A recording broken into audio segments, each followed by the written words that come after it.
In early 2021, Prince Harry, who had stepped back from royal duties alongside Meghan Markle in 2020, initiated a significant legal challenge against the UK government. This lawsuit aimed to overturn the decision that revoked his taxpayer-funded police protection while in the United Kingdom, a move he viewed as compromising his and his family's safety. The battle over the security arrangement was not just a legal matter. It came to symbolize the broader struggle Harry faced in balancing his former royal life with his current position as a semi-private figure. Yet, it was during one pivotal court hearing that a seemingly minor detail sparked widespread attention and debate. The judge, Mr. Justice Swift, chose to address him as Mr. Harry Sussex, rather than Prince Harry. This choice was loaded with meaning. While legal experts and court protocols do not strictly mandate addressing individuals by royal titles unless formally requested, the deliberate omission of Harry's title resonated as an emblem of his changed status. No longer a working royal, Harry was treated by the court as an ordinary citizen, a reflection of how his departure from the royal family had reshaped his identity and public standing. For some, the judge's decision underscored the impartiality of the court, sending a clear message that Harry's challenges in court would be evaluated based on merit, not pedigree.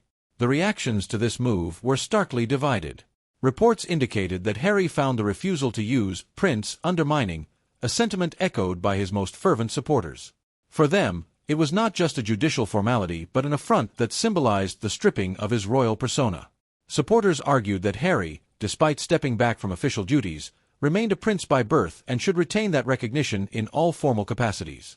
However, others, including legal analysts and government officials, supported the judge's approach, viewing it as fair and appropriate. They contended that by stepping away from the duties and privileges associated with being a senior royal, Harry effectively distanced himself from the honors that came with it. To them, addressing him without a title highlighted his legal status as a private citizen seeking protection, rather than as a member of the royal family demanding it. This seemingly minor court decision took on broader symbolic significance.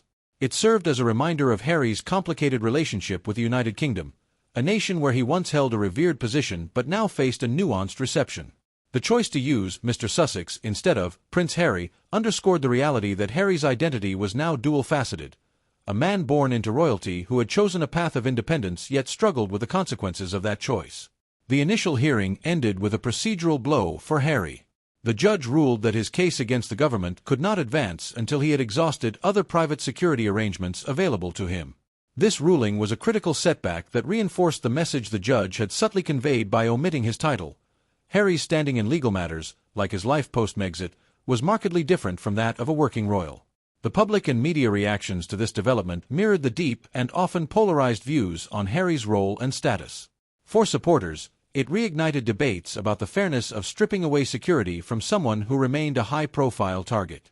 Critics, however, saw it as a clear consequence of his voluntary exit from royal duties, arguing that one could not have the benefits of royalty without its responsibilities.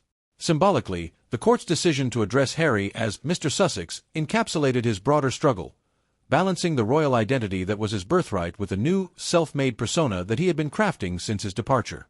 For Harry, who had often spoken about his desire for a more secure and autonomous life, the hearing was a stark reminder that this independence came with sacrifices, some expected, and others, like the formal stripping of a title, emotionally resonant and harder to digest.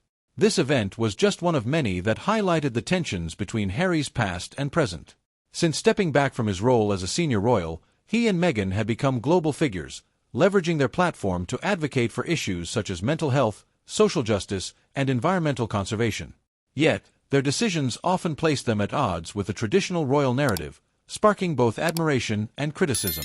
The loss of taxpayer-funded police protection, which Harry argued was necessary due to persistent threats, brought these contradictions into sharp relief. Publicly, Harry expressed concern for his family's safety, emphasizing that his status as a globally recognized figure made him a target.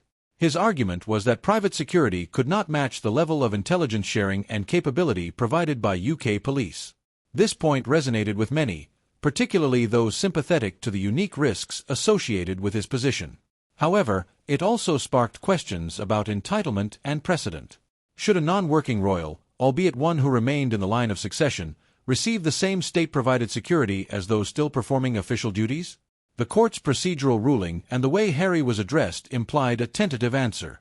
The media coverage was intense, showcasing the ongoing fascination with Harry's transformation from a cherished prince into a somewhat contentious public figure navigating his new identity. Headlines and opinion pieces dissected the implications of treating him as Mr. Sussex, exploring what it said about privilege, the responsibilities of being royal, and the evolving nature of monarchy in a modern context. Legal experts pointed out that while judges often choose how to refer to individuals in court, such a move without a formal request was noteworthy. It was an assertion of the principle that even those born into privilege must adhere to the same legal norms as ordinary citizens when they step outside the framework that supports their status. Ultimately, this court episode painted a complex portrait of a man caught between two worlds, the grandeur of his past as Prince Harry and the uncertain, sometimes unforgiving present as a public figure seeking autonomy. The symbolism of being addressed as Mr. Sussex was not just a technicality. It was a reminder that the path he chose came with consequences, ones that included navigating his safety and identity without the shields once afforded to him by birthright. This struggle continues to resonate, reflecting broader themes of identity, privilege, and the pursuit of personal freedom.